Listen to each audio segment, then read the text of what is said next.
It's a beautiful Tuesday morning, the 24th day of April 2018. It's good to welcome you to your one-stop breakfast program on MCL TV. Good morning, Abia. Ojaba is my name. I have Stella Wanda with me in the program. Stella, how are you? I'm fine, thank you, Oji, and good morning, August. Thanks for joining us on today's program. I am Stella Wanda. Right, this program comes every morning to inform, entertain, and educate viewers at home. And the way we do it every morning, of course, you must have gotten accustomed to it.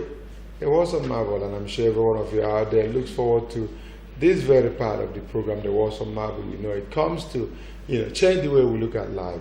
Overall, it says arriving at one goal is the starting point to another. John Dewey, arriving at one goal is the starting point to another. You recall yesterday they say when you get to your goal, tie a knot there. And move on. And this morning is purely coming out to do a follow-up on what we did yesterday. End of one achievement marks the beginning of another step. Yeah, you don't need to relax in one particular goal you've achieved. You need to, just like the one said yesterday, tie it up and move up to the next one. Most people, one day achieve one thing or the other, they tend to tell themselves that they've arrived. So the Western Marble is actually saying this morning that you've not actually arrived. Once you get to that one, it means you need to keep, moving on so as to keep achieving with that. Of course, if you look at before now, we used to talk about the Ronaldinhos, the former Ronaldo, the Pelés of the world, and we said they set records, and these other players had to break the record. But we now have, few players around, the Cristiano Ronaldo, Messi, who set record and break the record.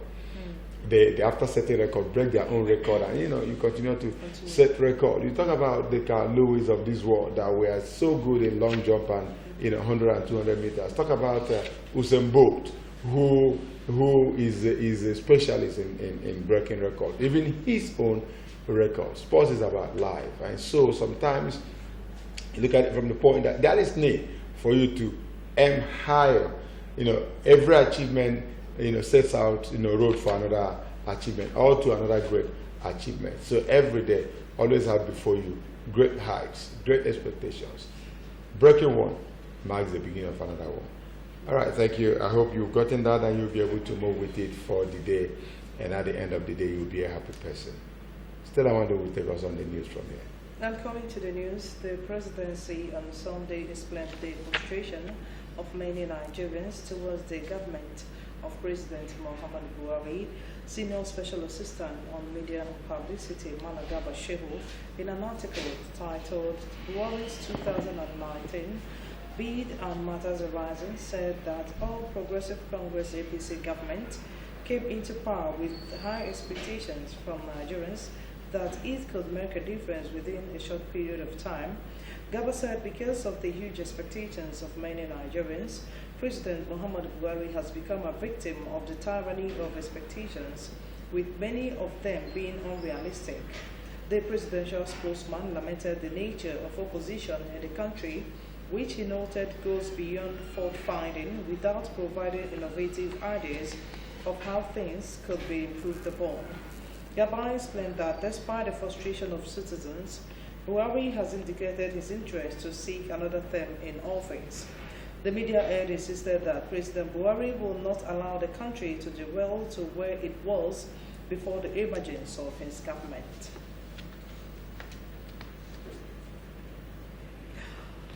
The police said that the siege on Senator Dilo Melaye's residence was necessitated by his involvement in a case of unlawful possession of prohibited firearms. The first deputy spokesman, Adenera Aremo, said the police had invited him on more than 2 or 3 occasions, but he failed to honor the invitations. The first deputy spokesman stated that when a case is in a court, there is no law that stops an accused from being questioned further. Meanwhile, Dino Melaya, who was arrested by immigration officials, have escaped moves by the police to secure his arrest. It was gathered that Melaye was picked up and detained by immigration officials at the airport following a directive to that effect by the Nigerian police. At this point, the lawmaker was said to have challenged the officials, demanding to know at what point his name was published as a wanted person on Interpol's watch list. Unable to provide answers to Melaye's question, the immigration officials nevertheless kept Melaye in detention, awaiting the arrival of the police force that gave the directive for his arrest.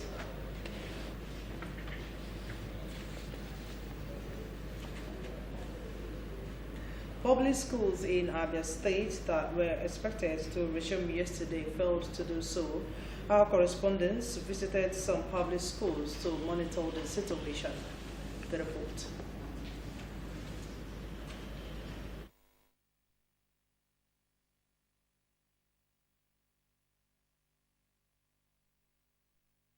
The schools earlier scheduled to resume on April 16th after the Easter holiday had to wait for extra 1 week following Abia State government's postponement of the resumption date. There was no sign of pupils, the students and their teachers. The schools visited were without activities as classrooms and offices were under lock and key. However, the story was different with the private schools in Abia, which resumed today, though with a low turnout of students. A director in one of the schools visited by MCL News expressed dissatisfaction over the low turnout of students. That resumed today. What could be the reason behind that? I certainly can't say, but the tradition in Abia State has been on the first day of resumption, the students hardly come. The turnout is very low. It's very low. I think less than 5% of the total school enrollment. I'm advising all the parents to really sit up in their responsibility towards their children, because these are the leaders of tomorrow. They should tell them on the good things they should know and the right things they should do. Some of the few students who reported to school today expressed their feelings. My Easter holiday was fine. I feel very happy because I'm back to school. I want to advise them that they should come to school when school resumes so that they will learn, because the first day, we normally learn during the first day of the resumption. My Easter holiday was very fantastic. I feel happy because we learned a lot of things, how to keep the environment clean. We've learned to clean our environment.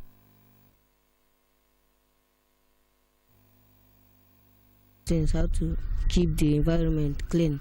We've learned to clean our environment to make it conducive for learning. Advice to them is that they should resume early, because early beginnings makes a better ending. The public schools are protesting over unpaid arrears of salaries. Stella Nwando, MCL News. About 270 food vendors have been engaged in the free school feeding program introduced by the state government.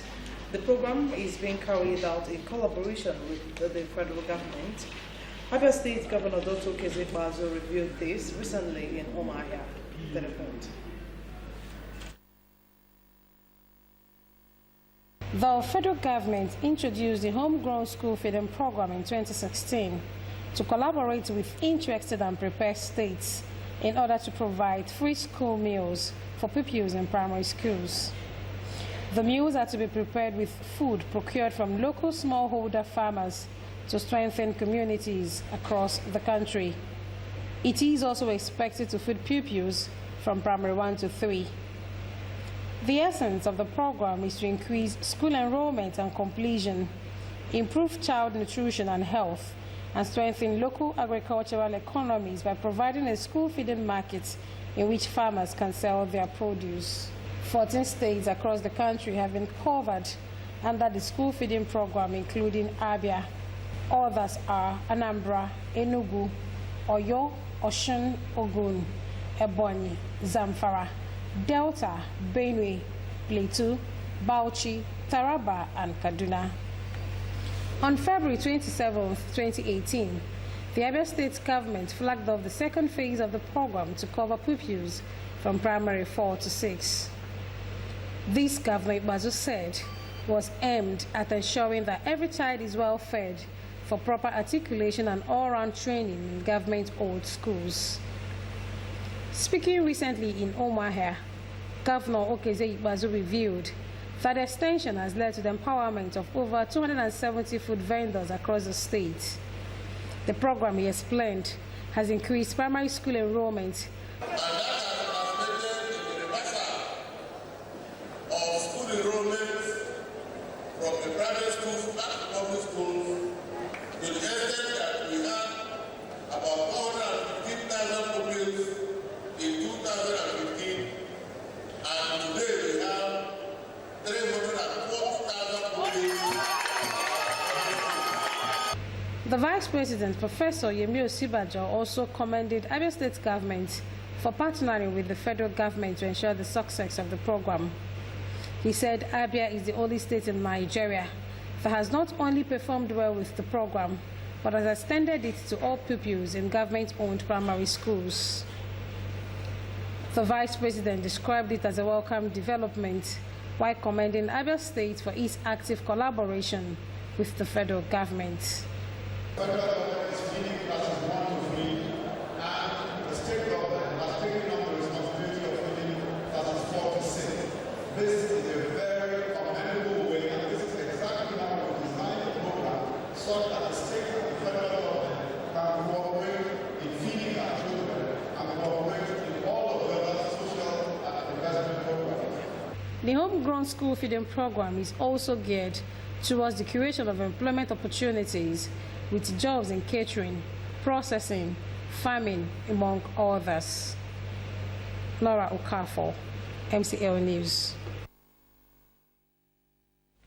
The United Nations designated World Book Day is celebrated April 23rd annually. The World Book Day aims to promote writing, reading, publishing, and the appreciation of writers. MCL News spoke to respondents on the significance of the celebration on the society. The report. World Book Day, also known as World Book and Copyright Day, marked on 23rd of April, is organized by the United Nations Educational, Scientific and Cultural Organization to promote familiarity with copyright laws around the world.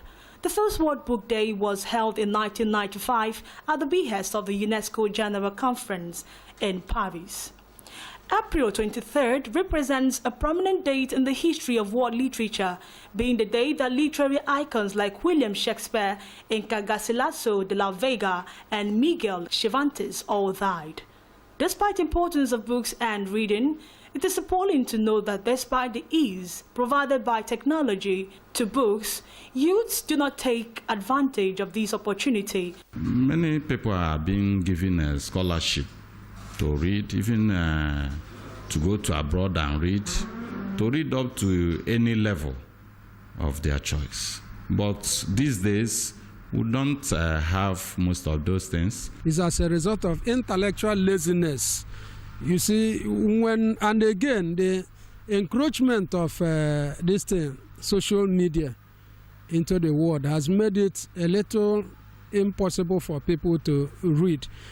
Forgetting that the main things that you get it in the hard copy books, and it is easier for you to access too many records at the same time. The majority of the youths now don't read. The teachers are to be blamed because they don't force them by giving them assignments from those books which they are to read. Parents also are to be involved because many of them don't even afford a single textbook for their children.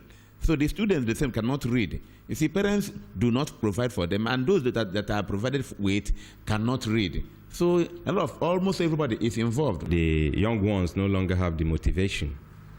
You know, the motivation comes from the background. You know, the people they see as role models. You know, I think that essentially has made the reading culture to decline, and the environment too has actually affected the young ones, that they no longer find it interesting, you know, picking their books to read. Respondents lament the lack of public libraries as provided by government. The existence of libraries stimulates the appetite to read among the population. Let there be enough incentive. Give scholarships to even to younger ones. I mean, these are some of the things that can bring us up. Again, let us also try to look into our culture. Let us encourage people to write about our culture and encourage people to read. Abia State doesn't have a functional library, and it is a shame. It's a sad commentary on our outlook towards literary attainment. It is a pity that a state like Abia and the many other ones, as we may see, don't have library, don't have state library. And assuming they have that library equipped with books of different academic classes, you see, students will be able to go to that place to do their assignments, do their researches, write their projects, investigate on matters and issues that will help them a lot. So in this case, the state is to be blamed. And I also blame much to the Commissioner for Education, because if the state does not have, the governor may not know that the state doesn't have. It is he that's supposed to know that the state has no library. Is parents encourage your children, and government should also have a role to play to encourage the younger ones so that they will also activate the reading culture. Books are links between the past and the future, a bridge between generations and cultures, vehicles to transfer knowledge. An appeal to government to provide libraries to make books more accessible has been made. Stakeholders in the education sector have also been called upon to organize seminars and workshops to motivate students and the youths to read. Students have been encouraged to invest in books because money invested in books is not wasted, as knowledge is power. Ruth Ohams, MCL News. The Nigerian community in South Africa yesterday announced the killing of Clement Mwoko, who was burned alive by a mob in the latest xenophobic attack in the country. Publicity Secretary of the Nigerian Union in South Africa, Mr. Habib Miller, confirmed the killing from Pretoria yesterday in a telephone interview with the newsmen. He said the victim, a native of Njikoka in Anambra State and Opostera in South Africa, was attacked and killed by a mob in Rustenburg, Northwest Province. Miller said the victim was murdered in cold blood over his accent and habits, which the mobsters supposedly found offensive. Miller said the mob then left Mwogo, who they thought he had died. The spokesman said after the mob left, some passerby called emergency personnel, who later took the victim's body to the hospital. Miller also said 14 Nigerians who protested the killing of a few citizens in the country's northwest province of February are still in detention.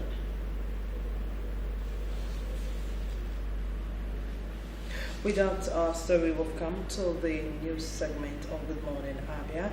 We'll go for a break. When we come back, it will be time for us to go through the national dailies. Please, stay with us.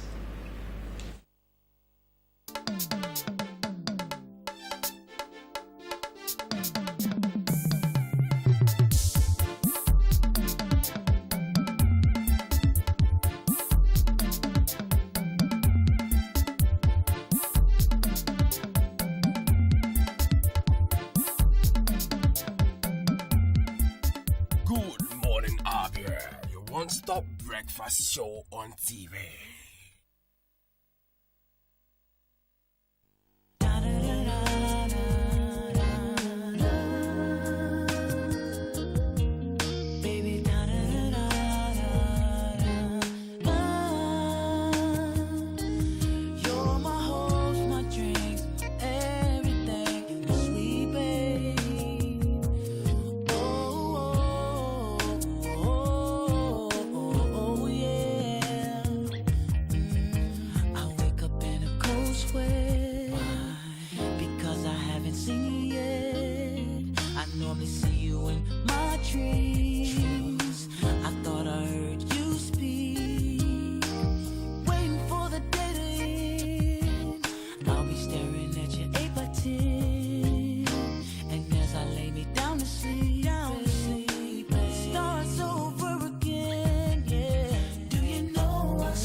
that noise? It disobeys a quick.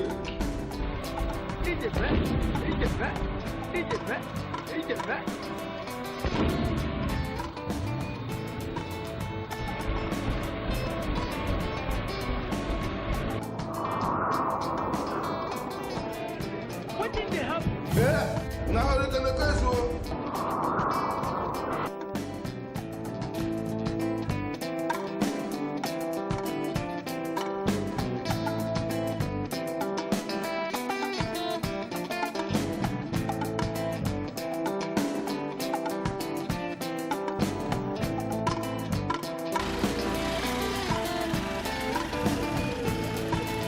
Okay, so the light. Okay, so.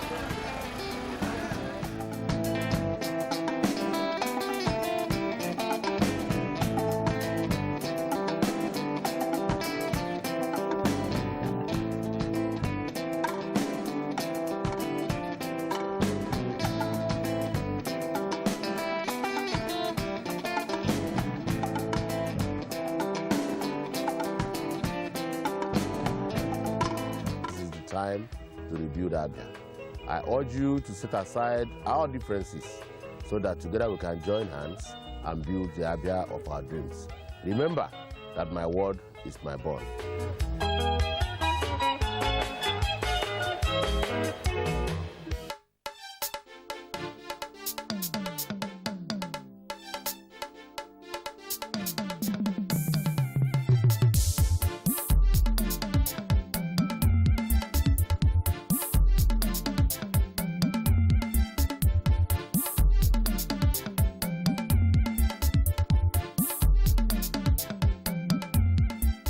Good morning, Abia, your one-stop breakfast show on TV.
All right, you're welcome back. It's time for us to take a look at the papers, and we have the Daily Sun as the first paper.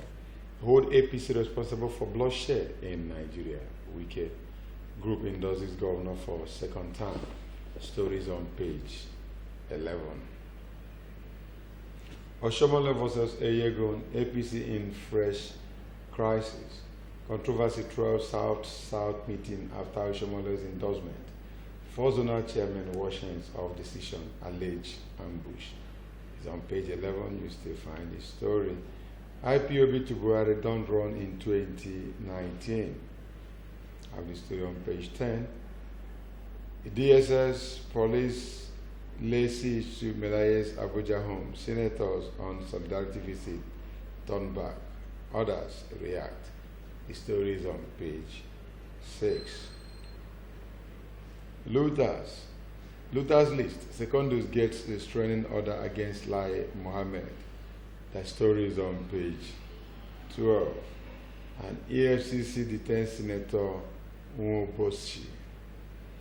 And the picture element, you find that story on page 5, while the picture element is that of Governor Odom Emmanuel of Akwa Ibom State Middle, cutting a cake to commission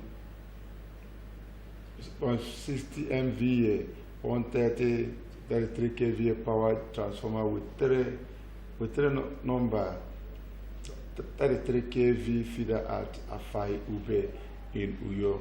He's assisted by his deputy, Mrs. Moses Ekbo. Third left, Secretary to the State Government, Mr. Emmanuel Ekwem. Second left, Head Transmission Service Provider and representative of MD Chief Executive of Transmission Company of Nigeria, Engineer Victor Adewowi. Third right, Atuokem Idongsit Nkanga right, Chairman, Ibon Power Plant, Engineer Etudo Iyan. Second right, and other guests.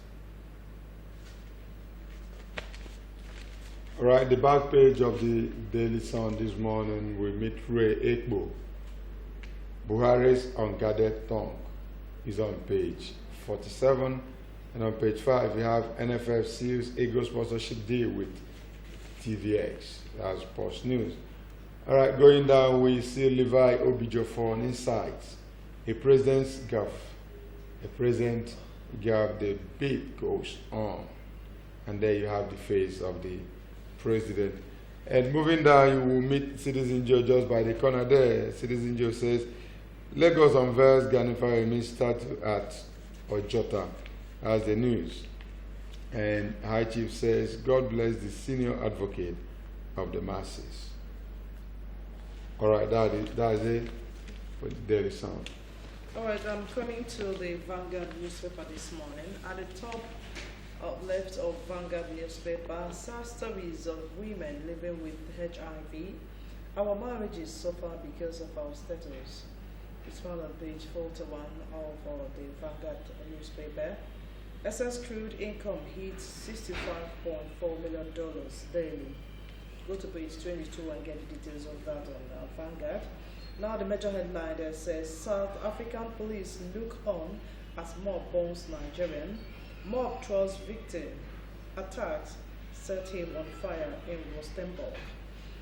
That is the first write-up following the major headline. And the next one says, it's unfortunate South Africa must find a lasting solution, says federal government. 14 Nigerians protesting killings still in detention.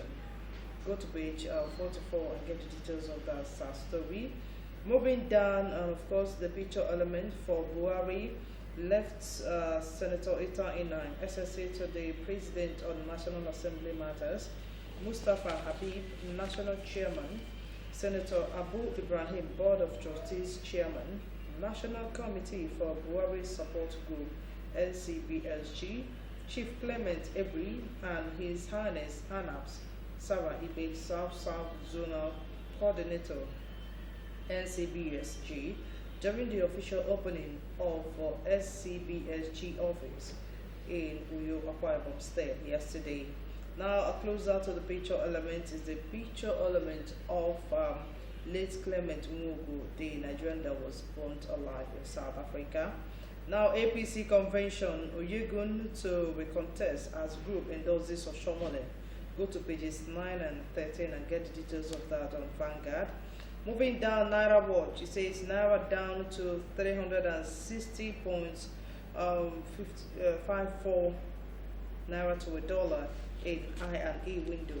Go to page 40 and get the details of that. Beneath the picture element, federal government, states, local governments shared 647.39 billion Naira in March, says MBS. Go to page 11 and get the details. $496 million.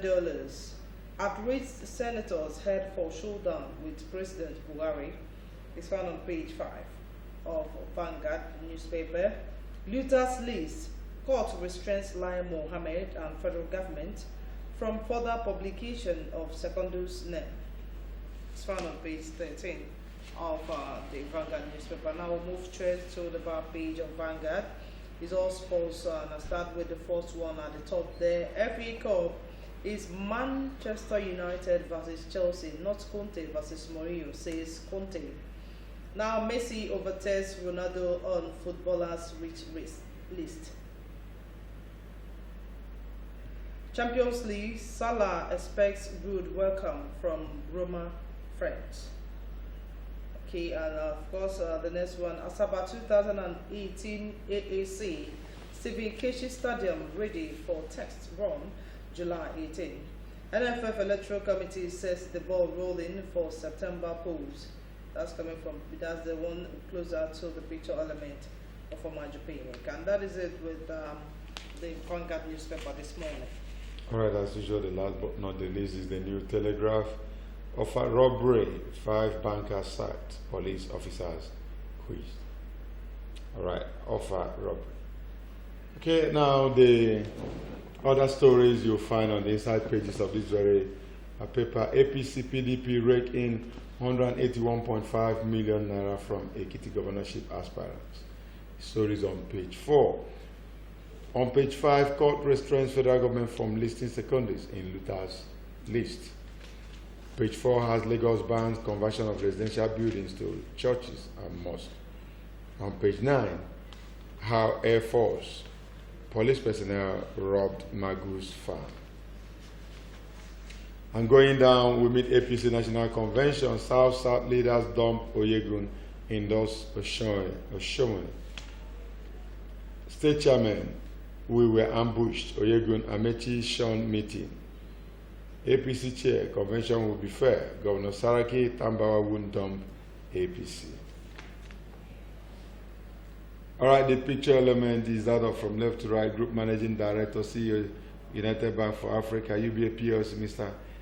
Kennedy Ozoka, Group Chairman, Mr. Tony Elumelu, Company Secretary, Mr. Bill Odom, and Group Deputy Managing Director, Mr. Victor Osodola, at the 50th State Annual General Meeting of the bank held in Lagos yesterday. All right, the next headline here says senators in trouble. EFCC detains Nwoboshi. Police hunt for Melaye. Policemen lay siege to lawmakers' residence. IDPs protest. This story you find on page 4. A study links green tea supplements to liver damage. The story is on page 6. As we go to the back page of the New Telegraph, we meet on Marble. A vote is like a rifle. Its usefulness depends upon the character of the user. Theodore Roosevelt. All right, shifting our attention to page 37, where we have sports news. Ra raises the alarm over Eagles' defense. Ra raises the alarm over Eagles' defense. And meeting Kasim Afagboya this morning on Stomach Democracy 2019. Who will fund President Buhari's campaign? Who will fund President Buhari's campaign? That's coming from Kasim Afagboya, Stomach Democracy.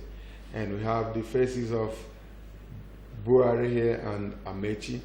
And of this very article, it says, I'm not aware he must have saved enough from his salaries or sold enough cows to withstand the huge capital outlay for any presidential campaign in the Nigerian environment that has become notoriously monetized. But that's what we'll have to find out in the next few weeks. Okay, just a tip of the iceberg. We hope you will be able to visit your vendor and pick any of the national dailies to read up the stories. There's so much to read up, on the papers this morning. From the Daily Sun to Vanguard and to New Telegraph, there's so much for you to read up. All that concerns, still the talk goes on. Dine Malai in the news, at all times is always in the news, and this time around the police will say is after him. But the other paper said that he was in the news earlier this morning, said he was detained by men of the immigration. But when would this end? Stella, when would this end? Every day we keep hearing different stories. He is an opposition, so you don't expect anything less than what is happening to him. And of course, yesterday we watched on telly that he regained freedom. He even spoke. But coming this morning to also tell us that the immigration are still holding him, pending when the police force who ordered for his arrest will come with proof of what the accusation against him concerning the Interpol of his name being in list watch on Interpol. But I hope they just do this whole thing fast and releasing, because this is a man who has come out to speak out for Nigerians. If you look at the way things are going. Well, it's our nation, and every day we keep hearing stories like I did say earlier. But one interesting thing about it is that there's always an end to some of this, and most times it doesn't last 24 hours. It's about power tussle, if you ask me. Who is on top is what is playing out now. The federal government still wants to show that they are in charge of all the security apparatus, and so they can use any against you. And then, wow, the voice of opposition shouldn't be shut. The beauty of democracy is opposition. Is opposition. Definitely. Actually, the story that caught my fancy is the one of South African police look on as more bones Nigerian. I think it's hard time Nigerian government need to speak up for our men out there in South Africa. They're talking about the xenophobic attack on Nigerians.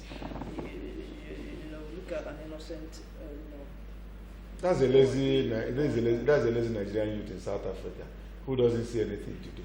Well, according to Mr. President, if Mr. President will look at Nigerian youth and term them to be lazy, and here is a young man that left the shores of this nation to South Africa to fend for himself, for greener pastures, because the government back home couldn't take care of him. And here he has met his, death. What would the president say? Ordinarily, what would you expect the president to say? If he has already in him, these are lazy people that don't have anything. He doesn't think there's any reason for this young man to go out there and fight for himself. No, because if he thinks there is, a president should be able to speak up at this very time.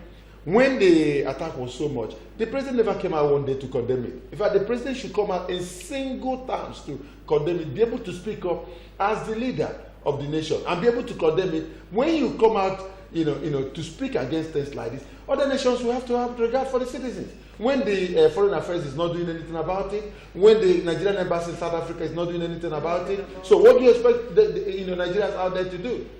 It's unfortunate, but I think the South African government need to do something to bring a lasting solution. No, the body language is the body language of the president and this and other this that will be able to bring the South African government to response.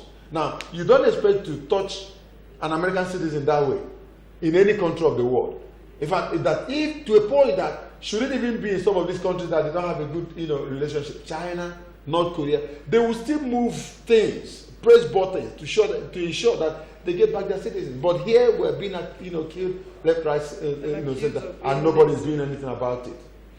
Anyway, it's a sad one, but I think they need to start doing something right now, because our youths are dying over there helplessly. They need to do something over there.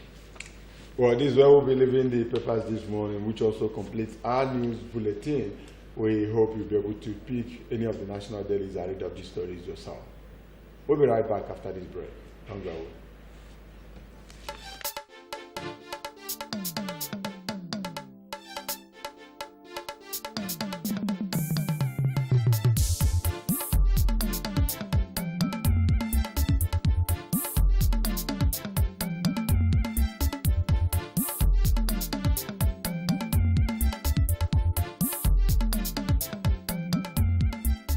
Good morning, Abia, your one-stop breakfast show on TV.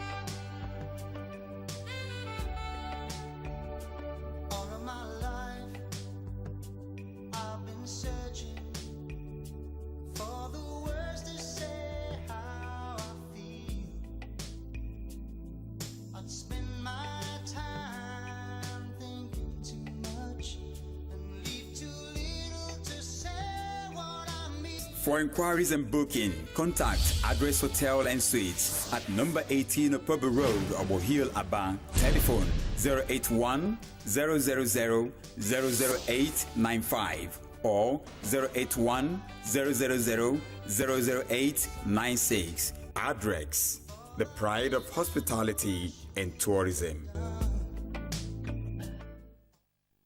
Have you heard of Prescal World and Heaven Options Limited? Prescal is a home of the direct image right here in Abia. Why go to Lagos or Port Harcourt for your direct image jobs? Come to Prescal World and Heaven's Options, located at number 145 Azikwe Road, Abia, for perfect cover page, journals, magazines, brochures, and flyers.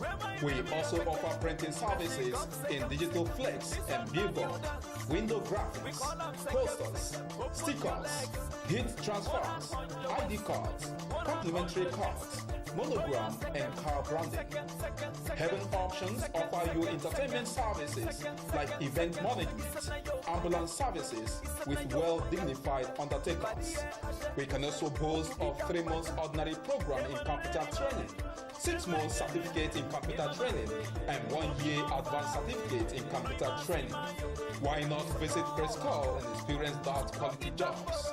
For inquiries, call 080-3322-6115, 070-4024-7196, 070-8469-8165.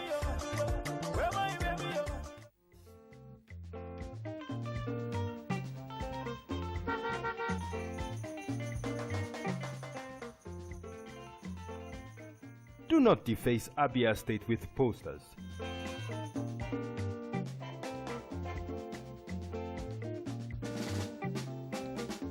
Do not defecate on our streets. Do not litter Abia State.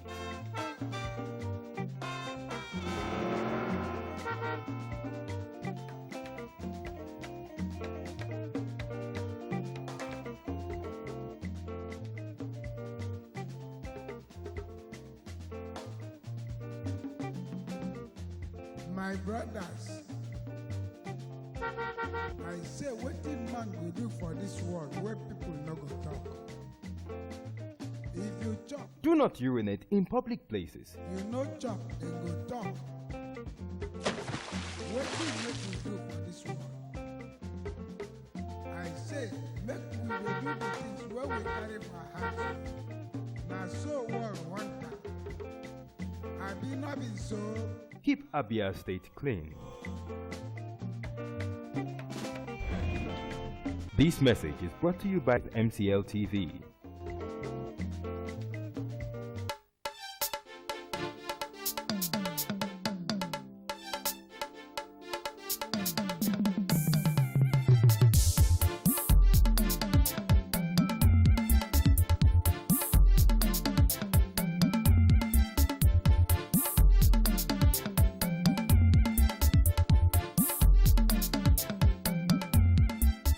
Good morning, Abia, your one-stop breakfast show on TV.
Ladies and gentlemen, we must never forget that almost 3 years ago, 46 people, mostly our lawnmen colleagues, died in a terrible tragedy over 1 week.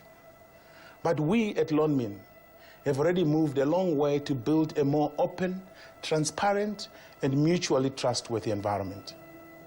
Most of our stakeholders have done the same and indeed deserve huge credit.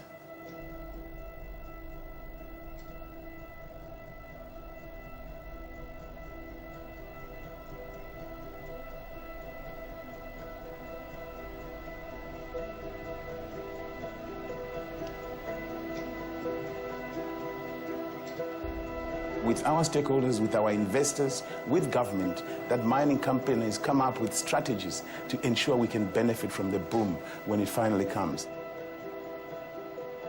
As Lonmin, we are trying to work hard to make sure there are great opportunities that we have to enhance today to make sure we have a better tomorrow. Thank you very much.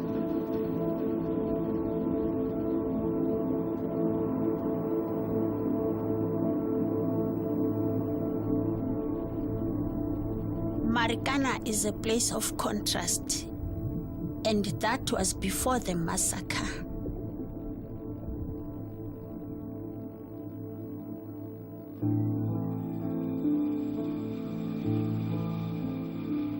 Lonmin is only about 200 meters away from my home, the informal Shek settlement in Kaning.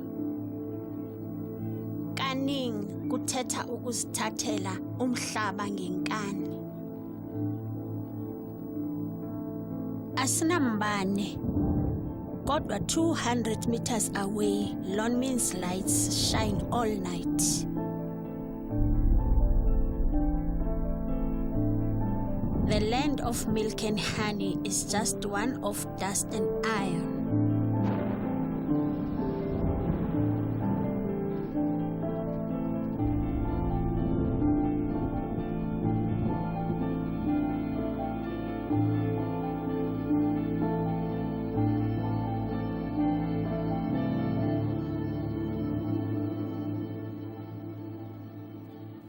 Many rivers to cross, so many mountains to climb, but I'm gonna make it, yes I am, step by step, miles by miles, I'm going to cross to rest a while. I'm taking it step by step, mile by mile. I'm going to cross to rest a while.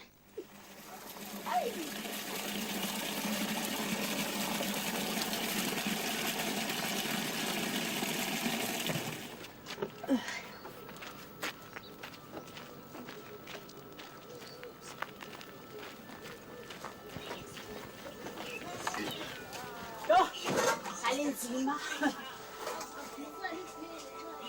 Sabi fightu.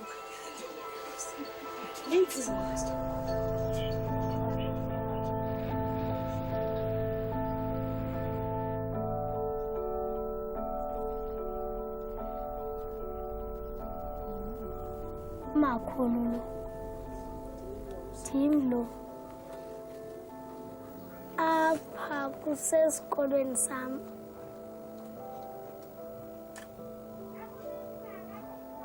le shaft isenza mama sigule otata bethu baphathe yi-TB ne-asthma apha kulapha otata bethu bafela khona.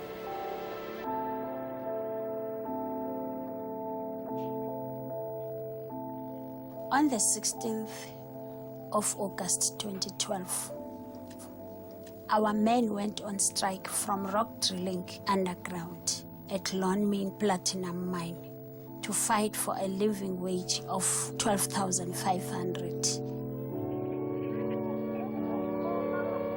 Ke management yezimine endaweni yoba kuze yena kweza amapolisa.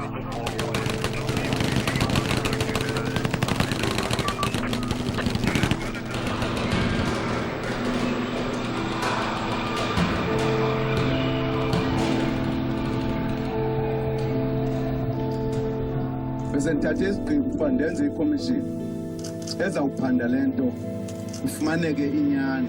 The commission will examine the labor policies, procedure and conduct of Lonmin It will also scrutinize the role played by government departments related to the incident. Who was leading? Who ordered? Who gave the orders? Which conflicts were you referring to? Whatever happened represents the best of responsible policy. Nothing at all in a democracy should ever justify the police killing its own people.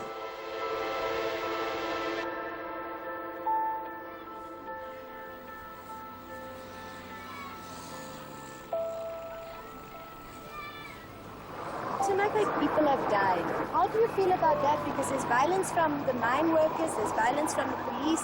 All I heard is that the police have fired to the people. So the people can't, I can't just stand when you do something to me. I must fight for myself. I must fight back.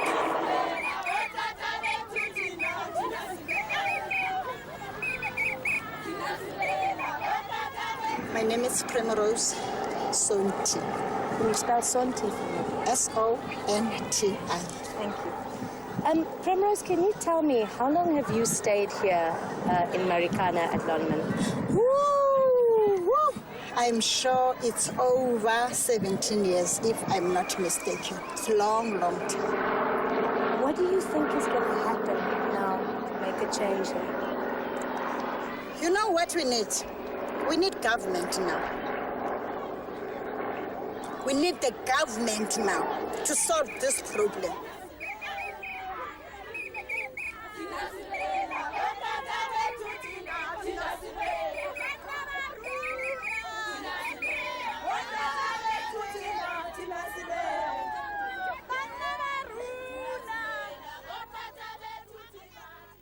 Primrose Sonti. I don't know how to put. She's my friend and my leader.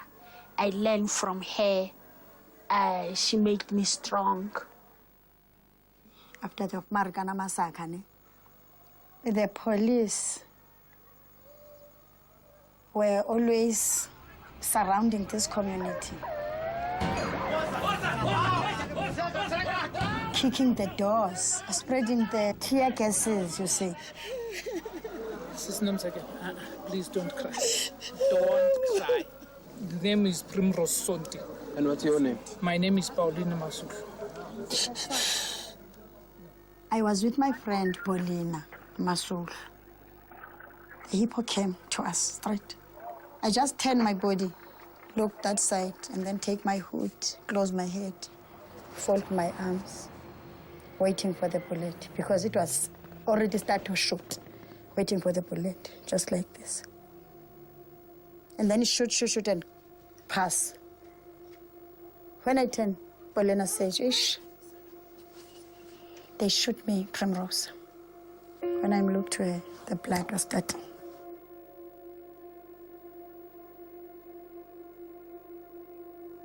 Primrose was heartbroken. She cried a lot when she heard that Paulina had died. 2, unite the women of Vonerkop.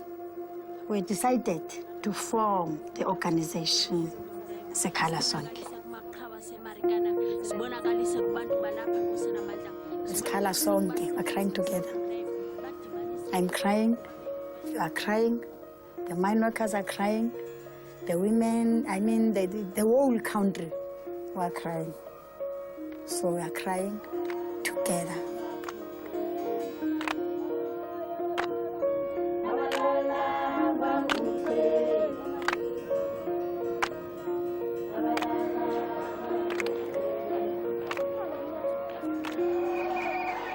Taking advantage of Human Rights Day, the women of Marikana added their support to their loved ones' demands for a decent living wage. The women were denied access to march on Lonmin's offices.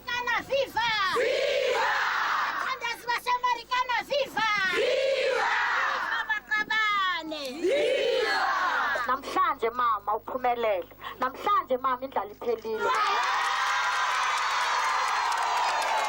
Attention, Chief Executive Officer, Lonmin Platinum Division. Memorandum from Marikana women community.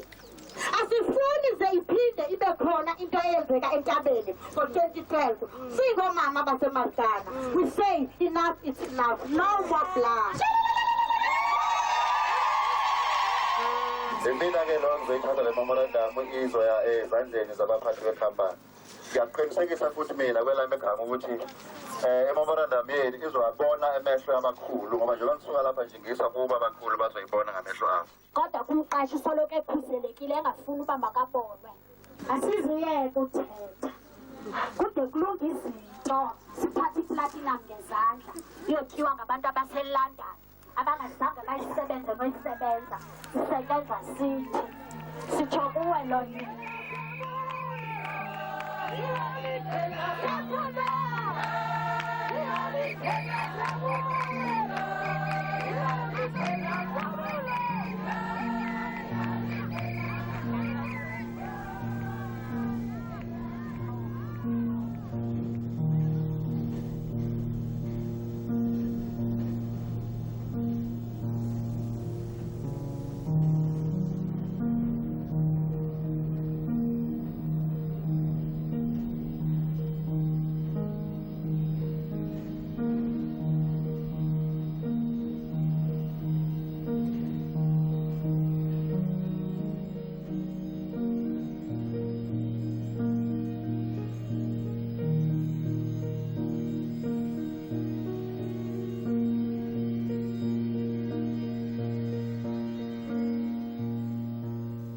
Lonmin's SLP stated it would build 5,500 houses. But by 2012, only 3 show houses had been built. If they have broken the law, why has the government allowed them to get away with it?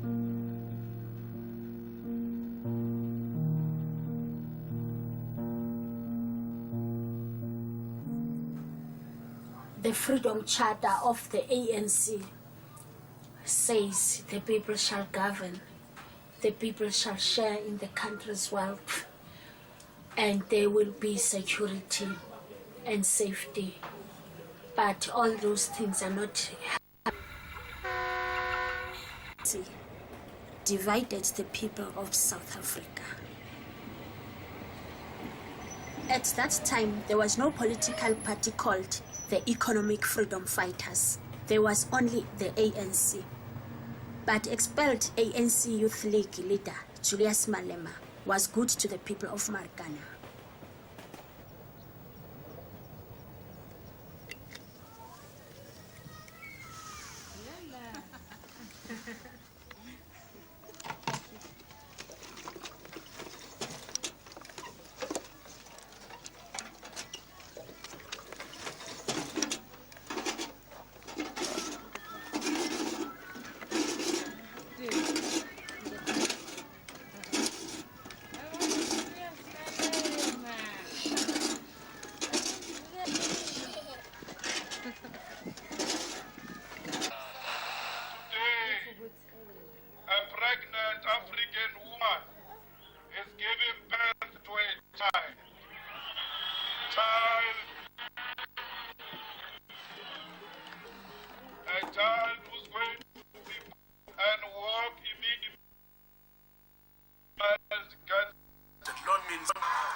Beautiful. Yes, shy.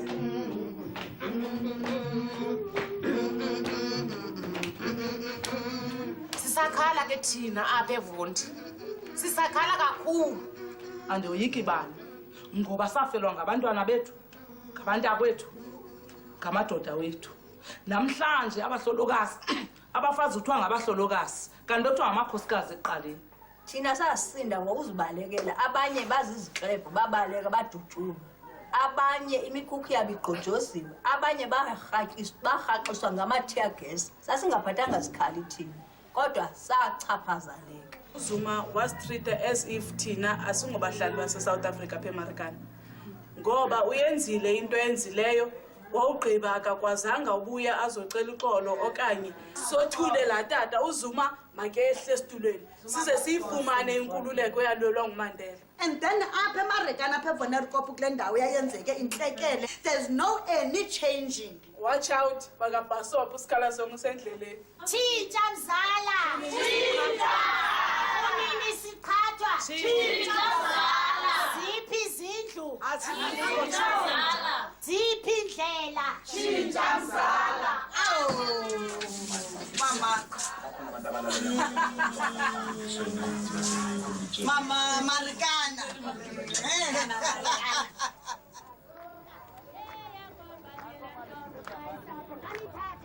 I've started to organize, I've started to mobilize.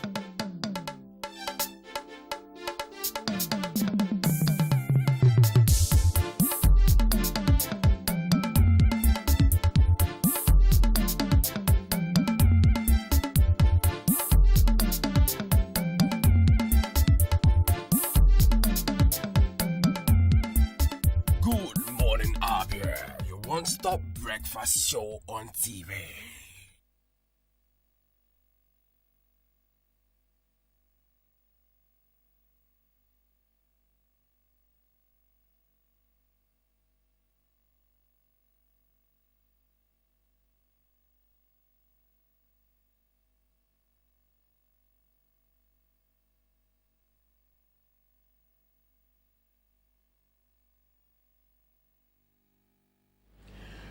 Good to welcome you back. It's the one-stop breakfast program on MCL TV. Good morning, Abia.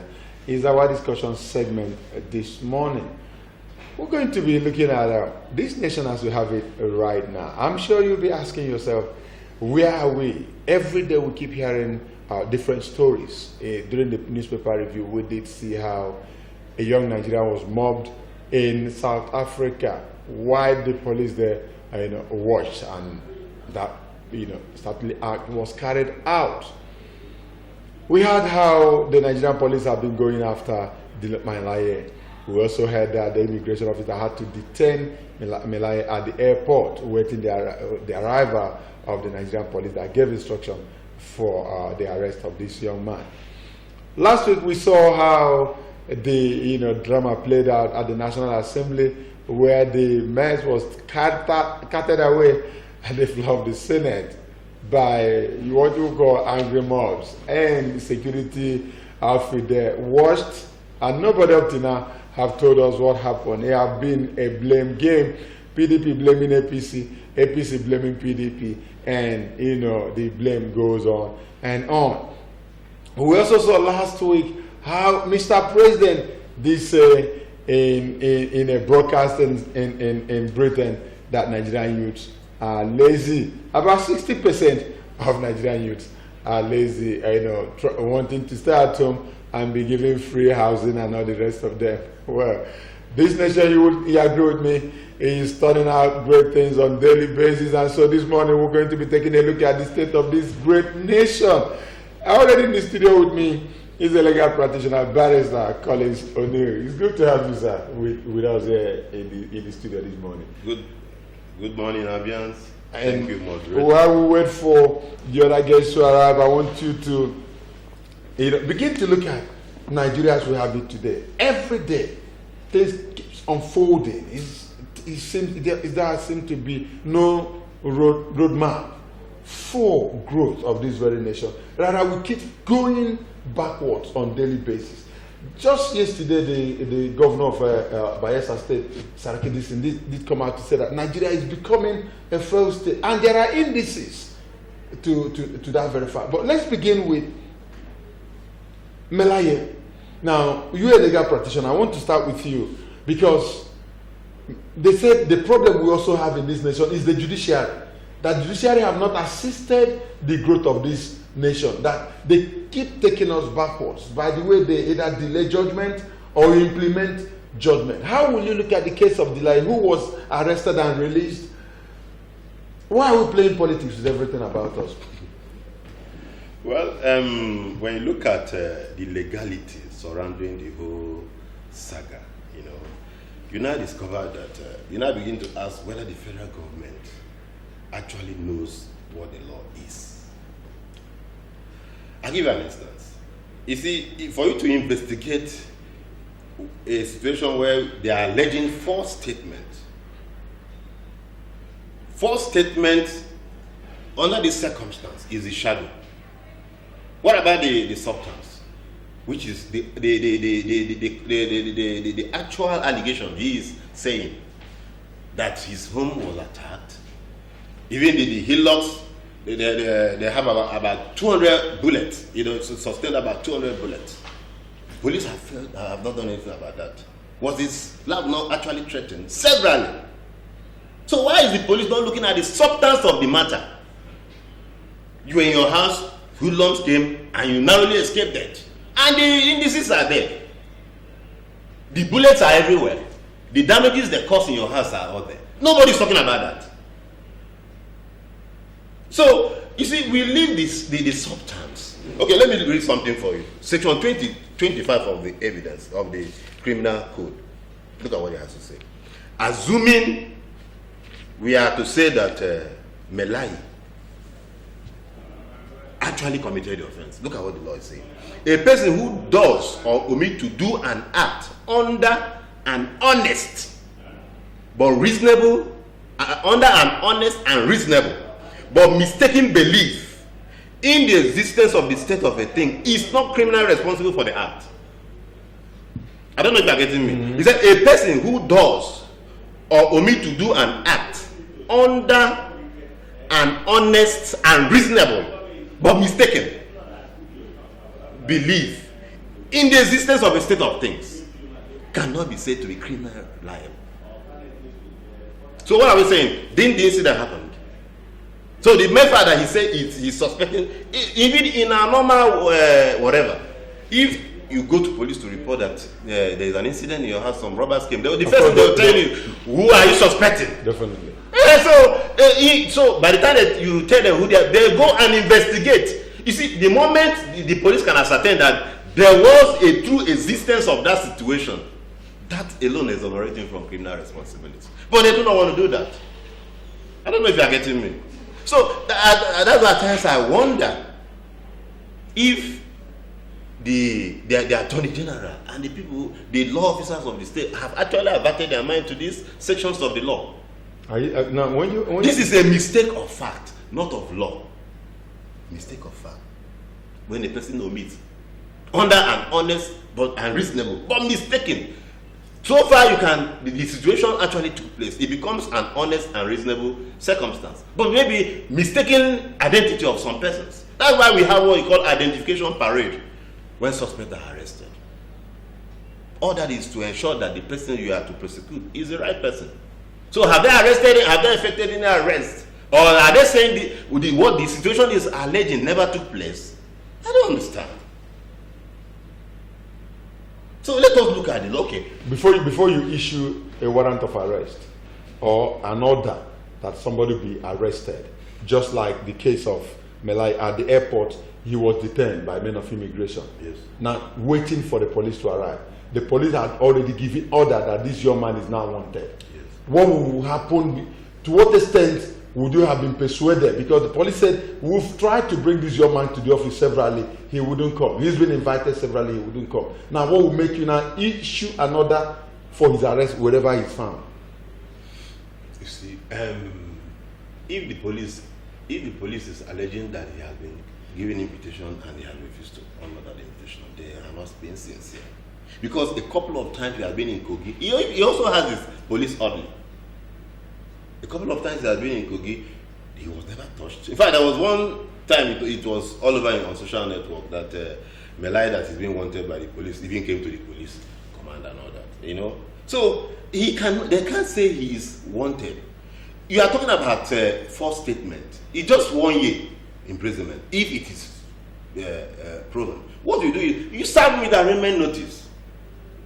You don't need to start inviting him or serve him with arraignment notice. On that very day, if he doesn't come, you ask for court to issue him with a bench warrant. That's where you have to go about it. And not to be looking for him. No. Okay, let me also tell you. Someone who is, if you go to the Senate, to the red chambers, I'm sure that outside Abaribe, the only voice, the next voice there is Senator Dino Melai. Could he have been a hidden person that could be declared wanted? A senator who is one of the vocal senators we have. Can such a one be declared wanted? Okay, now in this situation, what will you attribute it to? Would it be the power tussle in Kogi State? Are we seeing it from the point of the federal government conniving with the state to go after a voice that is being seen as opposition? Simply put, that is the issue. Because here, I don't know why. Is it the governor of Kogi State? At times I wonder if people have conscience. I wanted to say it's not like a case of a poor calling kettle black. This was a man that owed workers 21 months. Even a director in the civil service died because of his inability to pay his children's school fees. Collapsed. I think whether he collapsed or he committed suicide for having been a director. You know what that means? He reduced most of the workers to a henpeck. They do not work more than $1 any longer. A naira rather. So most of them opted to committing suicide. This is the same man that is fighting the only one of the vocal voice we have in the red chambers. Is it justifiable? Okay, what are the indices or the features of a democratic government? It shouldn't be criticism. You should be able to learn from those things. If you are working as a government and nobody criticizes you, it means we are all morons. And I talk about criticisms. Yes, let me just, in the case of Dilo Malaya, it's just one of the so many other issues we have in this very nation as it borders on the development of this country. Let's look at the issue of the president also with his statement. We're talking about the state of the nation. Okay. Who dictated this president at every point he addresses international press. Unguided, let me use the word unguided, without script written for him. Yes. Will always blow it. He blew it again last week.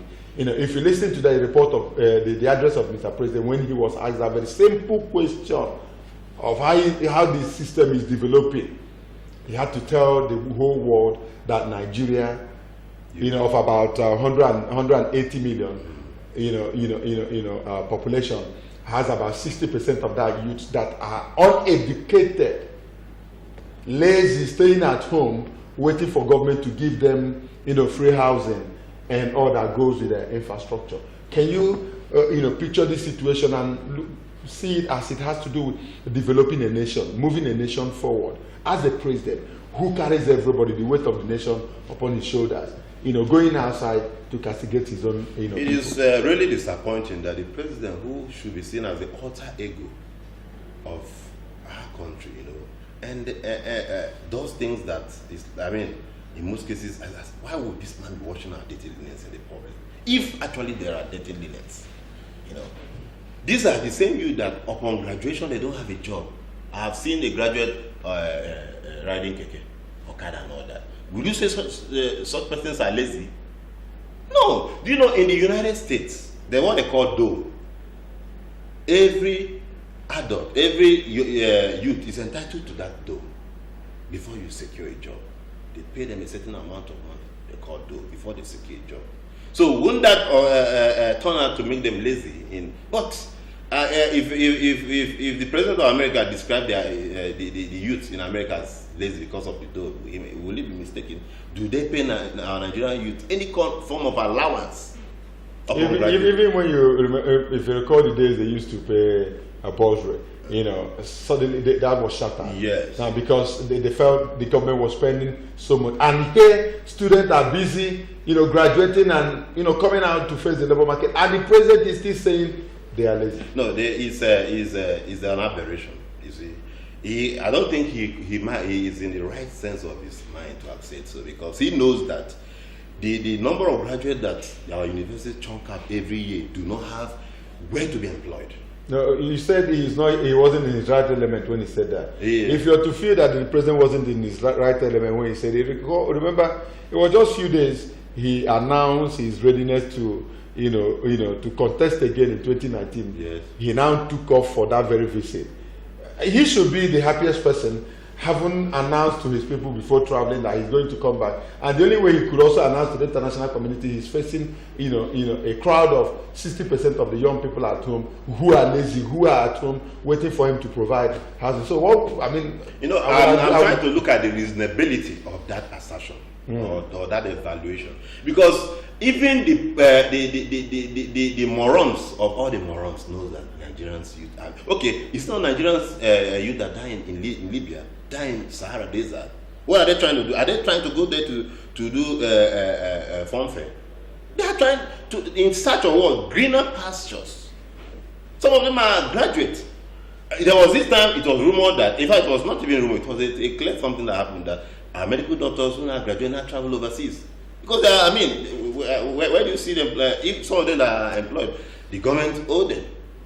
So, will you not say that they are lazy? That statement is about one of the worst kind of embarrassment we have received.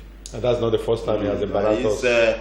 It's most appalling. Okay, now look at also what happened last week, the captain of the mess. Isn't that one a national embarrassment?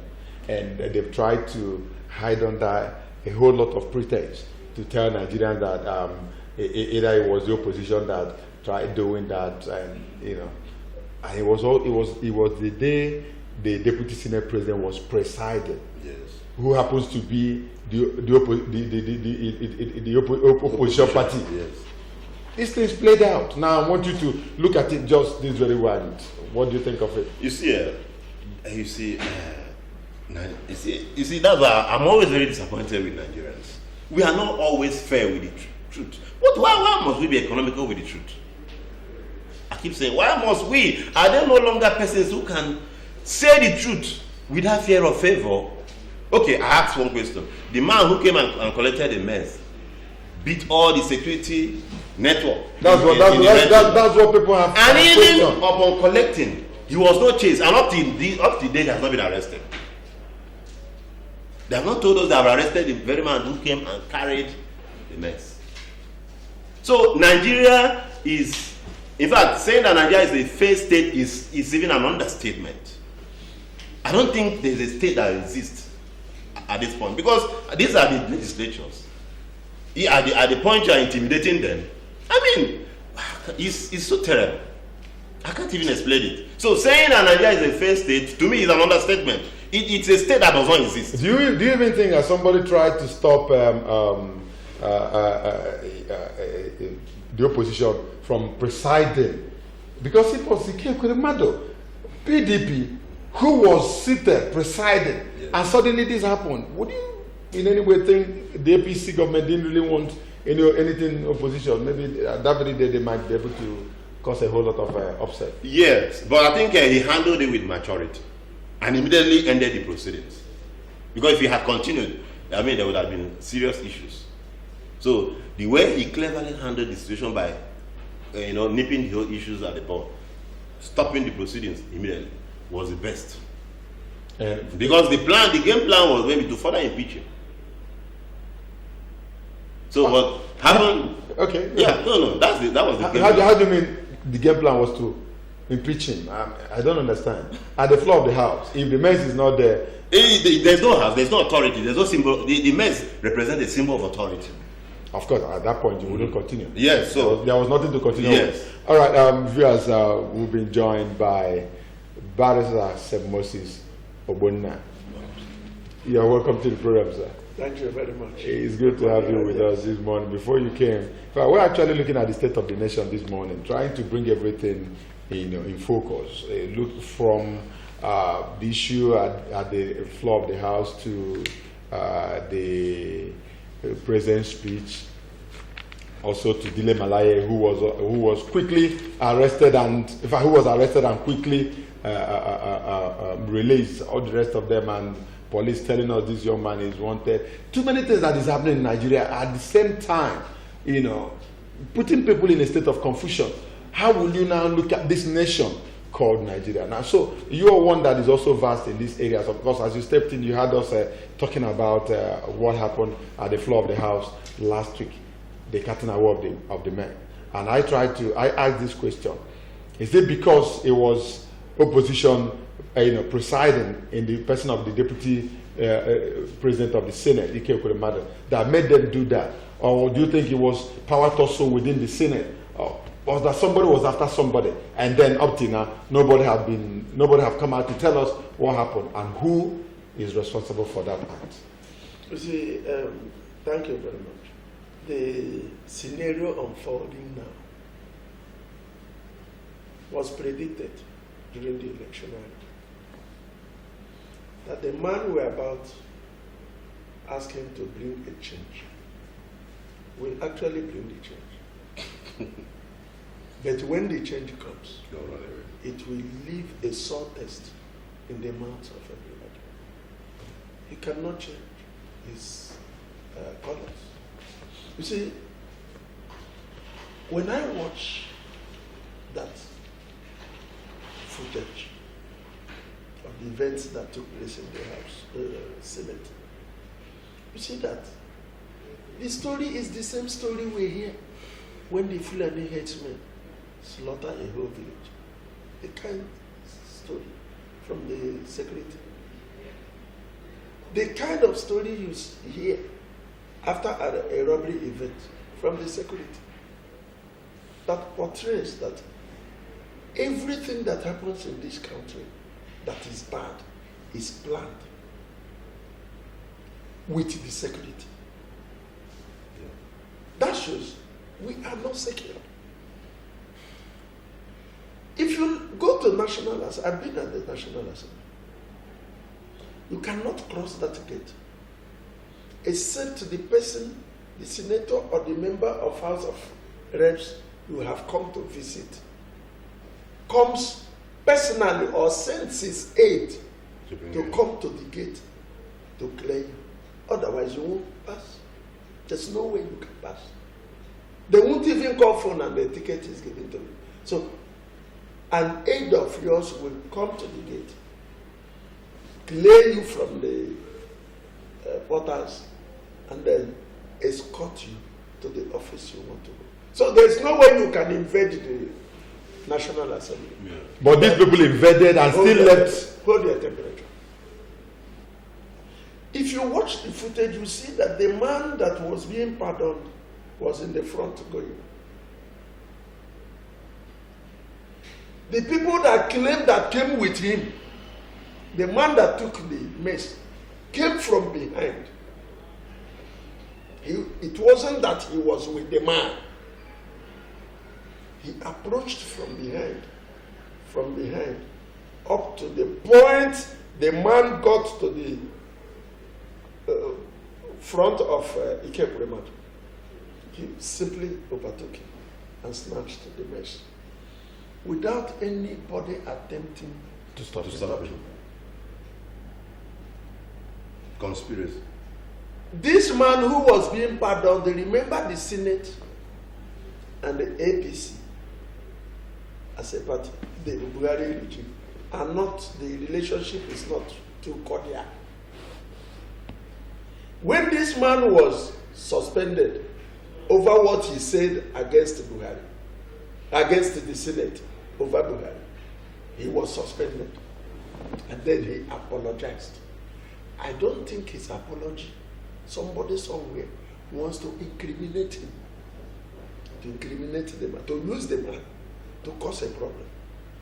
Because when they say that the people accompanying him were the people who snatched the mace, let's assume they accompanied him in. Let's assume that by the excuse that he is with them, they came in. That wasn't an invasion. Because if they had come with him, they would have been cleared because they were accompanying a senator. By the time they snatched the mace and leave, from the scene of the snatching to the gate where they ought to pass. What ought to have reached the security at the gate that the mace has been snatched and the people are approaching the gate. There is no other gate you can pass through, either in or out, except that one manned by the security. Or maybe you move into other people's offices, into all the offices around there, not making your exit completely. And National Assembly is so crowded that there is no way you can carry the mace into any other office. People around there will not see. Yes. So that option is not there. And those people exited from the gate. And the mace was finally returned. Dapchi girls kidnapped. Security never knew. Dapchi girls were returned. Security never knew. Mace snatched from the Senate. Security never knew. The mace passed through the security gate. Security never knew. The mace returned from who? Security never knew.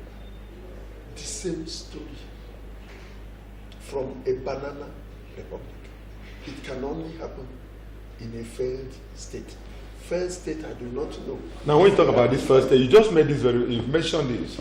Now, the governor of Bayelsa State, Saraki Dixon, did say that Nigeria is becoming a failed state.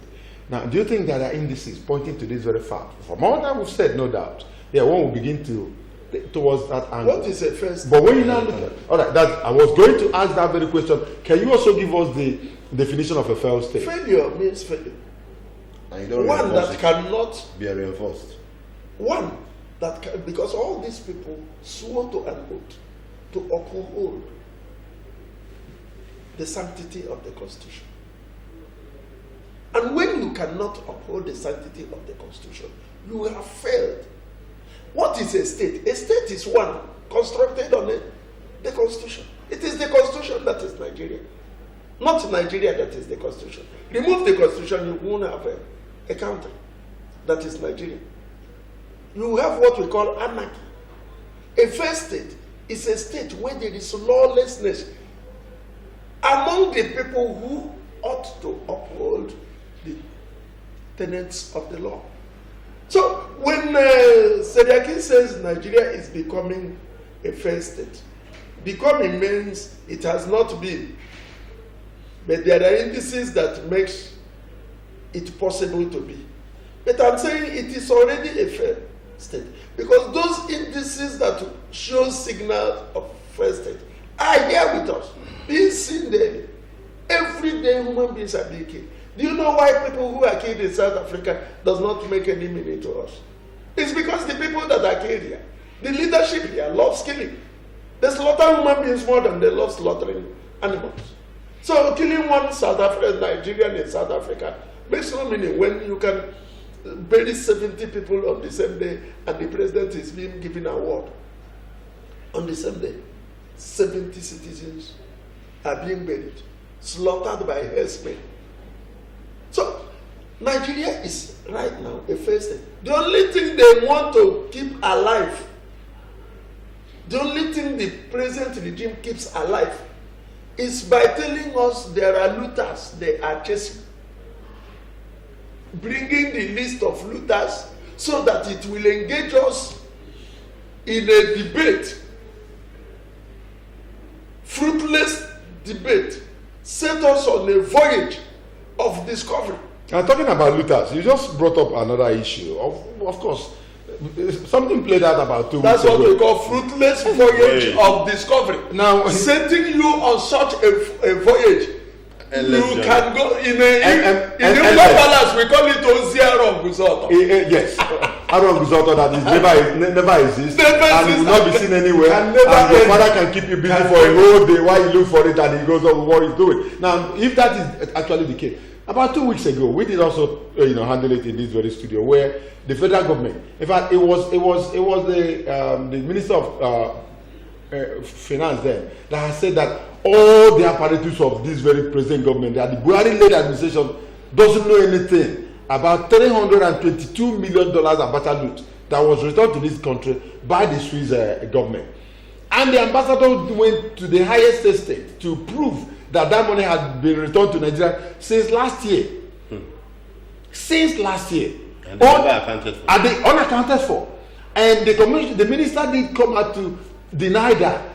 But just 2 days after, person in Buhari that is aware of that. And when they now gave a rundown of how the money came down, even to the point of saying that the Nigerian government had to pay extra 17 million to another lawyer. Who says I didn't do anything, there was no need for this payment. This thing had already been concluded. And then they now came out to say, yes, that they've recovered the money. And just last week, they said the money is going to be used for a sort of welfare for the citizens. Money that they had no account of. Those are the kind now, of... I want to ask you, we are still talking about on that ground. What gives credence to this idea of the looters list again that is coming out when the ones looted have been relooted by looters again? So, I mean, the same story. I want to know, I'm coming to you, Mr. Moses Collins. I want you to come in here. What gives us confidence in a nation that we keep hearing different stories on daily basis? You see, confidence has been completely eroded in this present regime. When he did say that... remember, you are a youth, very lazy. When he did say that... he has already discountenanced that. Before he came in, he discountenanced that completely. There is no such thing. It never doesn't exist. When he did say that judiciary was his headache, I think he never knew that he was shooting himself on the leg, because at the end of the day, you discover that he is the headache we are having. The executive, they have not been alive to their responsibilities. Looking at the instrument of the executive, the police, the army, they were in Benue, right there, they were killing. In Plateau, the army rescued a group of persons, took them to a primary school, and brought in allowed them not to be massacred by this in Benue, every day there's killing. Happened. Every day there's killing. I mean, then what are you doing as an executive? Do you know what is happening in Nigeria cannot happen in any sane society? It can't. It can't. There was this journey Donald Trump wanted to make to Germany. Upon hearing that there was one person killed, right there in the airport, he suspended that journey. Over one person. While he was in Plateau to condole over the killing of herdsmen, they started killing. Yeah, while he was there. So you're not beginning to wonder, ask, where lies the sovereignty? That was why when Abaribe said that he is incompetent. But the disappointment I had there was that not even his motion was not seconded by any of the senators from the rather than saying he should apologize. And he had to. You see, nobody seconded it from the southeast. As if there are no senators from the southeast. No, but then everybody thinks for himself at the moment. You see, so the issue is this. You see, the fact remains that is why there are some persons that something should not happen to. Abaribe, Dino Benai. These are the voice we have. All right, now so we should not risk them for anything. All right, we will have to go for this very break. We'll be back. And the line will now be open so that viewers, you can join us in this discussion for the few minutes we still have. We'll be right back.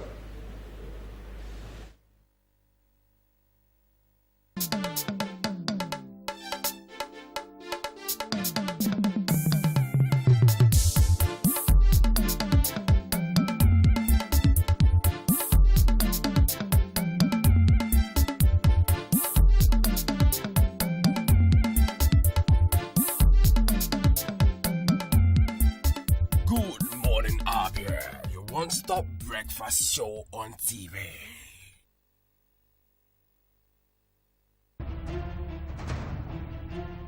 Chukwu na-enye ka nri onye ọbụla. Chukwu na-enye ka nri onye ọbụla.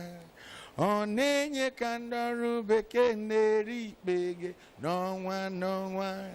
Ọ na-enye o, ọ na-enye o. Hello, my name is Buchi. Keep watching MCL TV and don't go away. Aye, God has given you victory. Aye, He has given you victory. Aye, God has given you victory.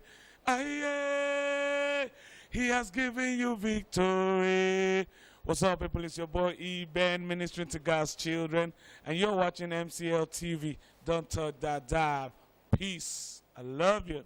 MCL, the word in your home.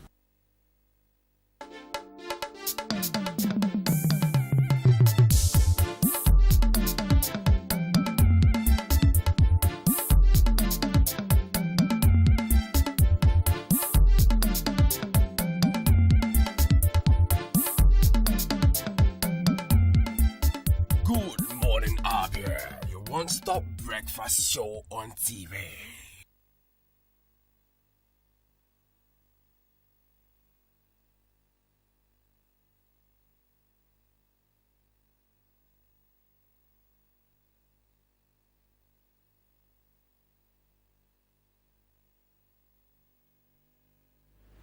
All right, you're welcome back. It's still the discussion segment. I still have Sir Moses Obona and Barrister Collins O'Neill in the studio, and the phone line have already is alive, and we want to let you know that you can join us, your name and where you're calling from. Let's begin to take the calls. Hello, good morning. Hello. Good morning and welcome to the program. Hello. Hello. Good morning and welcome to the program. Good morning. My name is Super. All right, you're welcome. Go ahead and talk to us.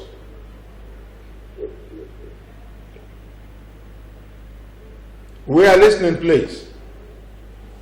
Sorry, please do call back. So, I was saying something. Yes. You see,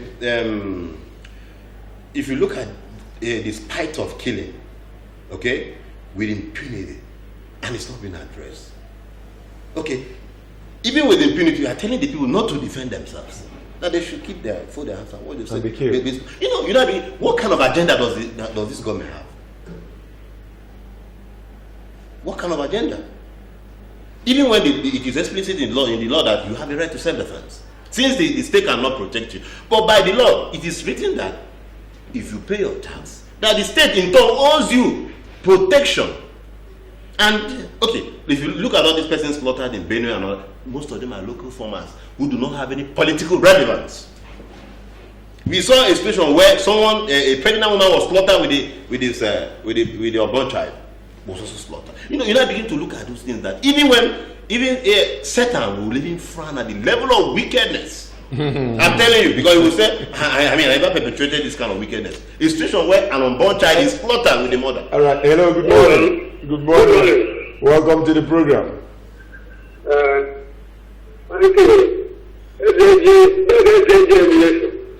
All right, SJ Bulefu, welcome to the program, and good morning, sir. Morning, gentlemen. Yeah, good morning. Let me call your mind on the day of Israel and Egypt. What happens on Israel? So that is step by step. What is happening in Nigeria now? That's what happens in Egypt. It's going to Nigeria sooner or later. Thank you. Thank you very much. Mr. Moses, you're a Bible student. When he's done, you will tell us what happened in Egypt. So I begin to look at this. I see. I don't know if it happens to anybody here. I do not sleep with my two eyes closed. Do you know the way that they operate? If they come to a house to attack, what they do is they pour fuel, ignite it. So the only option you now have is to find a way to run, to escape. It's not so. Why they're already waiting for you. So as soon as you are beheaded. So you now look at, and these things are continuing. Even when there are security men, you see them, they will be there. The moment this thing wants to happen, they will leave. As soon as they are done, they will come back. Right. So there's a high level of conspiracy between. Yes. All right. Hello. Good morning. Hello. Good morning. Good morning, sir. Good morning. And welcome to the program. My name is Ms. Justina. Go ahead. I want to ask a question. Go ahead. I'm a registered for my birthday. This Buhari of our president, before we were born, at least we heard that this man has ruled before, and in a very wicked way. And still that same person was allowed to rule again. He said that there are no person to talk or to say things that can happen in Nigeria. So many youths, like he said, that Nigerian youths are lazy. He was the same person that wants to stop this same youth service that helps so many graduates keep up. And about coming up for 2019, which will be where things are happening in the same way. Honestly, somebody should come up and stop some nonsense in Nigeria. It's getting out of hand. I know so many youth that traveled for youth service that died on the way out of this Boko Haram stuff. Somebody will spend 5 years in the university. Some parents will use their last card and train their children, hoping for a better future. What we hear at the end is that your child or daughter, your son has died. It's not really fair, and he has the guts to open his mouth and say that Nigerian youths are lazy. Honestly, if eyes were gone, I would get to that man. You should kill him within 1 hour. Honestly speaking, it's not really fair. All right, thank you. But at least my dad had told me the way he ruled Nigeria in 1980 something, and that same people was still allowed to rule again, so that nobody can sit up and talk. Thank you. It's too bad. Thank you very much. Thank you very much. Too bad, honestly. Thank you very much. Do you you have a lovely day? Of course, the way this lady spoke, she must have been born after 1983 or 1985. When Buhari overthrew the government of when Buhari overthrew the government of Shehu Shagari in 1983. That was the 31st day of December 1983. That was when that took place. And this lady just said the father told her, imagine youths born after 1985. That's why they stopped. And they are telling us that we are the leaders of tomorrow. That's why they stopped to history. A child that was born by 1985 wasn't around when Buhari took over in 1983. And even the current president of France. How many years after? Heard what he said. This man is also the president, and he's saying that youth that were born from that very amazing.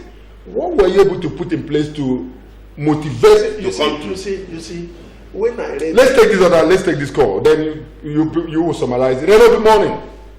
Yeah, good morning. You're welcome to the program. Thanks for your beautiful program. But I want us to come home. I'm sure Abia State is part of Nigeria. Sure, right? Definitely. Yeah, so I want you to talk to us about Abia State. Are you aware that schools have not resumed in Abia State? Definitely. Are you aware that schools, as we are speaking now, that our children are home, that teachers have not received their salaries for 11 months in Abia State? Wow. I think you should invite the Commission of Education. Tell us, talk to us. It's not only about federal. Let us also talk about Abia State, the thing which we are living in. They should please reopen the schools for us.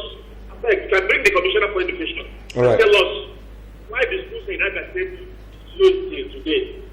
Thank you. Thank you very much. That's a beautiful one. Maybe we'll also make effort to see what is going on at Abia State Polytechnic, as well as that of the schools in Abia State. We will surely visit the Minister of Education to find out from the Commissioner for Education why we are where we are, bring him to the studio and also talk to us. Well, still, it's all about the state of the nation, because Nigeria, Abia State is part of the nation. But I'm also sure that when we talk about the youths being lazy, definitely Abia youths cannot be taught to be lazy, because you see what they're doing, what they produce with their hands, the things they do. Go to St. Michael's, walk any streets of Abia, you will see that you see the industriousness of Abia youth. Okay, gentlemen, because of time, let's begin to round up this. We will continue with it tomorrow. Now, you said you were trying to finish it so that some music can also come in here. So like a colleague in the office is from Benue. So if you go to Benue right now, if there used to be 100, there are less than 20. All the youth have vacated the place, because the government keep promising them there's going to be a change and all that. You see, the way he's romancing the whole situation but the governor also came out to tell the whole world that he's on his own. He's been abandoned by the federal apparatus. The thing that makes democracy tick. The police have abandoned him, the army have abandoned him. He even tried to using locals to now defend themselves. Those ones. Yes. You see, but he can still do something. There are some states this thing cannot happen. where a sitting governor is who is the chief security of the state, and you're telling me you're folding your hands that the state police or the federal police and the army are disappointed, you don't know what to do? You are the chief security of the state, and you take decisions as it pertains to security. Even when the federal do not give you the support, say Moses. Now you know how this thing plays out. Even when the federal government refuses to give you all the support you need to operate as a state, what will you do? You see, I always quote Awu. If you had followed the leaders that struggled for the independence of this country, they were very vocal, very philosophical. Awu says if the rich and the mighty refuse to write justice with black ink on white paper, the poor and downtrodden write it with their blood on the soil. And Autumn said it. Autumn said it in a very polite manner, that the youth should use stones to defend themselves. He has finished all he has to advise. It is now for this youth to ask for the stone, or to use whichever stone that is available to defend themselves. All right. Let me tell you, only a tree in Igbo land, that's not Sisi. I need to be there waiting for you to come. If it happens here in Abia, we will form vigilante groups. We will first of all ban cattle rearing, whether government bans it or not. It will be very dangerous and risky to see you accompanying cattle. That means you are a herdsman. We don't wait until you develop a killer herdsman to attack you as a herdsman. You see, it can only happen in Benue. If it happens here, we will do what Autumn has said. We will use stones. When Goliath attacked the children of God, they used stones. It was stone that David used when military hardware could no longer, take care of the situation. Okay. They resorted to stone. Hit the stone, Goliath went down. So Autumn has advised his people what to do. All right, now they will not want Autumn to come on television and say, I have formed vigilante groups, I have given them AK-47 to attack killer herdsmen. Now lie. What the woman says, Unko the number, it is what you have used to achieve what you want. What to become stone in your place. No, definitely. In other words, you agree with SAG that called us earlier that said what happened in Egypt may one day happen here in Nigeria. Gentlemen, I know it's so frustrating. Yes, even when you look at it everywhere, it gives credence to the fact that Nigeria is becoming a failed state, like you people have you people have said. Well, for those of you that are still calling us, wait till tomorrow when we continue with this, because there's so much to still be said about this very issue. Time is no more on our side. I want to thank you, Sir Moses, for coming on the program. There is a change going on now. Change back to PDP. All right, I don't know. Let the Mary continue. All right, maybe we'll continue to talk about that tomorrow. Well, when you said this Collins O'Neill, this smile, I know why you smiled. Well, as a young man, you're lazy. I mean, very lazy. You have to start thinking how to become strong. There was something funny that happened in Benue, in Edo State. The governor, he's a very close pal to the presidency. The Fulani men were rearing their cattle at night. When he got the information, he told them to stop rearing cattle at night. Why would they be rearing cattle? That one was almost a problem. Okay, why must you rear at night? Because that, in the whole day you rear, you still rear at night. You're talking about lazy. You understand? But you see, that is when they perpetuate these things. Some of these acts. I agree. There's so much to say. There's so much to be said, and we could not be saying that because of time. Bello gave them cattle colony. I even gave them a seal of hope. That same day, he gave them a seal of hope. They attacked and killed. So what? Where are we? We are in Nigeria, and hopefully we'll continue to be in Nigeria. And hopefully too, we'll get it right. All right, this is where we'll be ending it this very morning. We'll continue On a differently tomorrow, of course, I know you will be with us talking about the state of the nation. This is our nation and the only nation we can call our own for now. Let's see you again tomorrow on this same issue.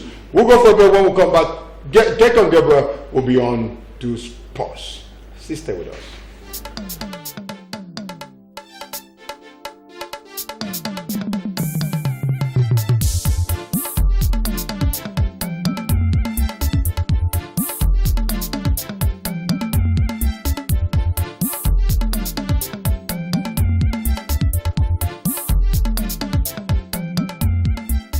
Good morning, Abia. Your one-stop breakfast show on TV.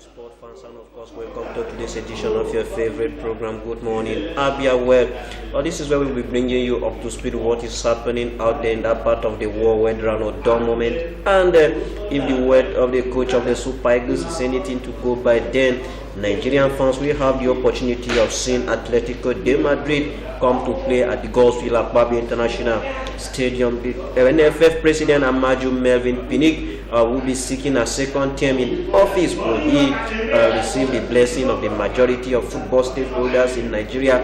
The committee inaugurated has, of course, begun work to ensure that we have a new NFF president come September, and of course one woman, Oshonike Olufunke, is of course urging the federal government to support local coaches so as to boost Nigerian sport. Well, this is what we'll be bringing to you in just a few moments. Well, quick to business, let us go over to football, where the NFF Electoral Committee, inaugurated recently, has finally begun work to ensure that the conduct of the September election is done free of violence and of course rancor. Well, the Nigerian Football Federation Electoral Committee has commenced work in preparation for the 2018 NFF election scheduled for Saturday, September the 29th, 2018. Where that is the news reaching MCS Sport Desk. Chairman of the committee, Barrister Mohammed Sanusi Katu, told the newsmen at the weekend that a number of meetings have been held already with the objective of ensuring the readiness of the panel for the task at hand. He added that the guidelines and timelines, will soon be ruled out in line with the provisions of the NFF Electoral Code. Politics there.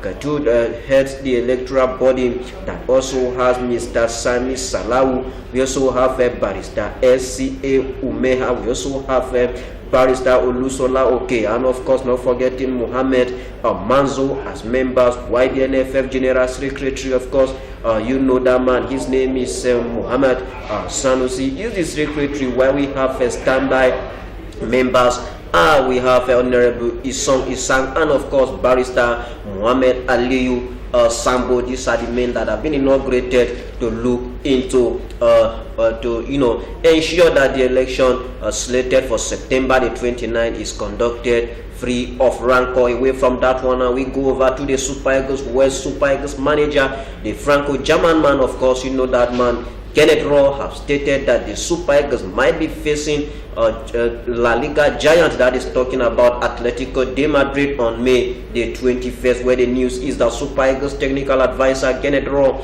has stated that the Super Eagles will face Atletico Madrid in a friendly game on May the 21st at the Abia International Stadium out there in Uyo.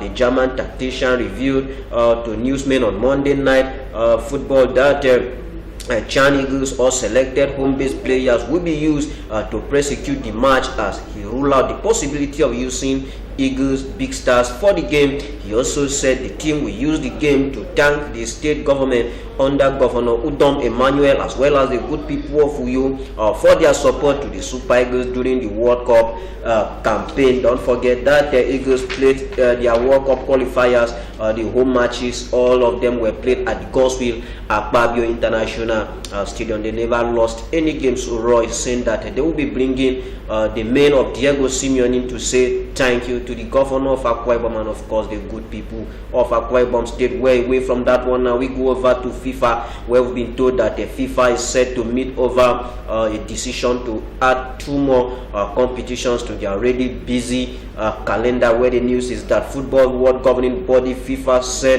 is said to have held promising consultations in recent weeks with regional confederations, individual football associations and leading clubs over the creation of a revamped Club World Cup and a new Nations League. That is the news this morning. We've been told that the tournament will generate about $25 billion, about 17.9 billion pounds in revenue. A source close to the organization told newsmen that if the governing body believes there is an appetite for the competitions, it will invite its ruling council members to an extraordinary session which will likely be held at its headquarters in Zurich and is tentatively scheduled for mid-May.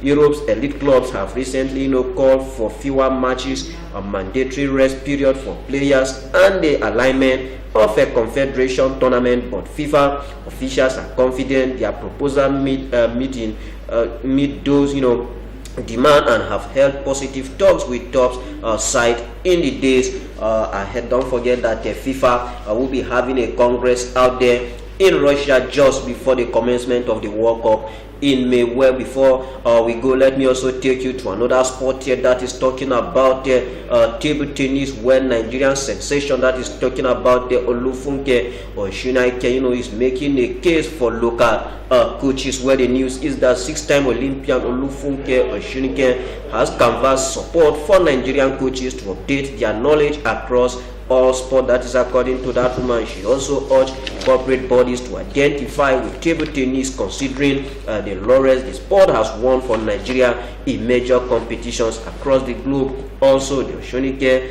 annual under-21 tournament is expected to set off on Thursday at the Lagos Country Club. LCC in Ikeja, the German-based former African champion, spoke at a press briefing to herald the commencement of the tournament. Later this week, she said she was willing to continue to live the fortunes of the sport in the country. And for the 3-day tournament, Oshunike said this year's tournament coincide with her 44th birthday, and she intends to use it to live the fortunes of the sport by staging tournaments that will throw up talent. And of course, the chairman also added somewhere to what Oshunike has to say, that local coaches definitely need to be given the necessary support in order for them to be able to stand their counterpart from other part of the world. When this is where we are going to be drawing the curtains on today's edition. But let me tell you that the glamorous Europa Champions League returns tonight. Anfield will be the venue where Mohamed Salah and company will attempt to repeat their fate. Don't forget that they defeated Roma in the 1984 finals. World Roma that beat out to turn Barcelona out of the Champions League, be beaten by the rampaging Mohamed Salah, that man that just won the PFA Player of the Year. That match is 7:45, and as you go out to watch that game, do that devoid of violence. Don't forget that that is the message that yours sincerely stationed in the city of Abia, MCL, will always do well to bring to you. Well, my name is Kekon Gabriel. God's willing, I will be back tomorrow to keep updating. All right, thank you very much for that sports update, and thank you, our viewers, for being part of this interesting edition of the program Good Morning Abia today. Wednesday will be another day. That's tomorrow, same time, same station. And I promise you that we're going to continue this very heated discussion, the state of the nation. So keep in touch with us again. I did tomorrow, and you will not regret it. Go out there, be a good Nigerian. We'll see you again tomorrow. Bye-bye.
MCL, the ward in your home.